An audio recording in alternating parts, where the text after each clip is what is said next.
Hello and welcome to my channel Happy Hours. In the last video, I discussed about the president's election, impeachment and his different powers. Today, I am going to discuss about the constitutional position of the president, his veto power, about the vice president and the council of ministers. So let us start with the first topic about the constitutional position of the president. In parliamentary form of government, the head of the state is nominal head and the head of the government is a real head. As India is having a parliamentary form of government, this principle applies to India as well. Article number 53, clause 1, which vests the executive power of the union in the president, has to be read along with article number 74, clause 1, which holds that there shall be a council of ministers with the prime minister at the head to aid and advise the president, who shall act in accordance with such an advice. The original article number 74 clause 1 was silent on the binding nature of the advice of the Council of Ministers on the President.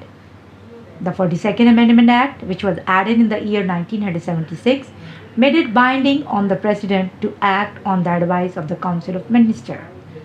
The 44th Amendment Act 1978 added a provision that the President can send back or can return the advice of the Council of Ministers for its reconsideration only for once. So, by this, we conclude that the President used to be more assertive before the 42nd Amendment Act. Means the President was not bound to act according to the advice of the Council of Ministers. Now, there is a question. A rubber stamp President? To understand this, we should understand two aspects. First is the discretionary power of the president and the working style of the sum of the president. Now, what is the discretionary power? Discretionary power are those powers that a president can exercise without the aid and advice of the council of ministers. Now, which are the situations where the president is going to use the discretionary powers? First is the appointment of the prime minister. Under normal circumstances, when a political party or a pre-poll coalition gets majority in the Lok Sabha elections, the president has no choice but to appoint the leader of the political party or the pre-poll coalition as the prime minister. But in the case when none of the political party or a pre-poll coalition gets majority in the Lok Sabha election, the president can use his discretionary power and can appoint the leader of that political party or coalition who, according to him, can provide the stable government. In case of the sudden death of prime minister, the president can also use his discretionary power to appoint the next prime minister. Now we should understand what is a pre-poll coalition. It is a coalition of the parties which comes to effect before the election. Now we are going to proceed to discuss about the next discrete power of the president, and that is he can dissolve the Lok Sabha. Under normal circumstances, the president dissolves the Lok Sabha on the advice of the Council of Ministers, but the president is not bound to act on the advice of the Council of Ministers, which has lost his majority in the Lok Sabha. The President can explore the possibility of the formation of an alternative government, and if no government formation is possible, then only the Lok Sabha is to be dissolved. The third one is the sending back the advice of the Council of Ministers for its reconsideration only for once. Fourth and most important discrete power of the president is the veto power. In respect of a bill which is passed by the houses of the parliament, it is presented to the president for his assent, who can declare that he assent to the bill or that he withholds his assent, means the veto power, pocket veto. Or in case of a non-money bill, he can return the bill to the houses of the parliament for reconsideration only for once, which is known as suspensive veto. The time limit for the pocket veto is not limited. If the president wishes, he can kill the bill also. And in this case, the pocket veto becomes the absolute veto. Now, the next aspect we should understand is the working style of some of the presidents. For this, we have to understand through some examples. The very first example is of our first president, Dr. Rajendra Prasad. He has used his veto power in the case of PEPSO bill. The second case was by Dr. Radhakrishnan. He appointed Sri Guljari Lal Nanda as the Prime Minister after the sudden death of two Prime Ministers, Pandit Nehru and Lal Bahadur Shastri. Gyani Jail Singh appointed Rajiv Gandhi as the Prime Minister after the assassination of Mrs. Gandhi. Next, Gyani Jail Singh used his pocket veto in case of Postal Amendment Bill also. Dr. Shankar Dayal Sharma had sent back the advice of the Council of Ministers for proclaiming state emergency in Uttar Pradesh. Dr. Abdul Kalam had sent back an ordinance on the electoral reforms to the Council of Ministers for its reconsideration. Dr. Kalam had returned the Office of Profit Bill for the consideration of the Parliament only for once. So, as a conclusion, we can say that constitutionally the President's power is limited and he has to act as the nominal head of the state. But President within the limits of the Constitution can act as the friend, philosopher and the guide of the government.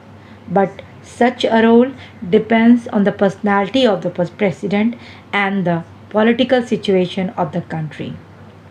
Now let us discuss about the next important post in our country, which is of a Vice President. Vice President is elected by the members of the Parliament, where both elected as well as nominated members are included. He is elected by the method of proportional representation with single transferable vote system. I repeat, he is elected by the method of proportional representation with the single transferable vote system. Now let us discuss about the qualification of the Vice President. The first qualification is he must be a citizen of India and not less than 35 years of age. Secondly, should be eligible to be elected to the Rajya Sabha. And third, he must not hold any office of profit. The offices of the Vice President, Governor, Ministers of Union and State not to be considered as the offices of profit for the purpose of Vice President post or election. Now let us discuss about the powers of the Vice President. There are two aspects in this. First is as the presiding officer of the Rajya Sabha. As a presiding officer of the Rajya Sabha, he performs such duties such as first is he conducts the proceedings of the Rajya Sabha in accordance with the rules and procedures of the House. Second, he allocates time for discussions on issues in the House. Then he constitutes the committees of the Rajya Sabha, and if the chairman is a member of any committee of the House, he is chairman of that committee. He can take disciplinary actions against unruly members. He can disqualify a member of the House under the anti-defection law. He has a right of casting vote in the House. Now what is a casting vote? This is a vote to break a deadlock or a tie. It can be used by the Vice President only. Next, we should know what as a second aspect, what is the office as a contingency office, means during the emergency. The Vice President office is a contingency office and he acts as the President under the following conditions or circumstances. The first is if there is any vacancy in the office of President because of his death or resignation or impeachment, the Vice President to act as a President until the date on which a new President enters upon his office. Secondly, If the president is unable to discharge his functions because of absence or illness or any other reason, the vice president is to discharge the duties of the president until the date on which the president resumes his duty. Then we should understand few more points, like one, when the vice president acts as the president of India or discharges the functions of the president, he shall not perform the duties of the office of the chairman of the Rajya Sabha and shall not be entitled to any salary or allowances payable to the chairman of the Rajya Sabha. The vice president, while acting as or discharging the functions of the president, shall have all the powers and immunities of its president of as a president of India. The third thing is we should know how we are going to remove the vice president. The process is mentioned in the article number 67, clause B. The resolution to be introduced in the Rajya Sabha, 14 days notice to be given to the vice president. Resolution to be passed by the House by the majority of all the then members of the House, that is the effective majority. It has to be approved or passed by the Lok Sabha by a simple majority. Now we should know the last part of today's discussion, which is the Council of Ministers. Article number 74, clause 1 provides for a Council of Ministers at the union level, and the article number 163, clause 1 provides for a Council of Ministers at the state level. The Council of Ministers comes into existence as soon as the Prime Minister or the Chief Minister takes the oath. After that, it is termed as the expansion of the Council of Ministers.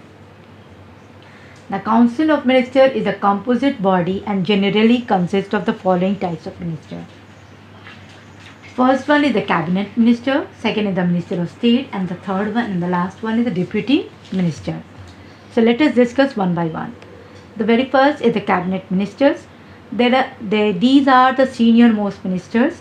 They always head a ministry or department.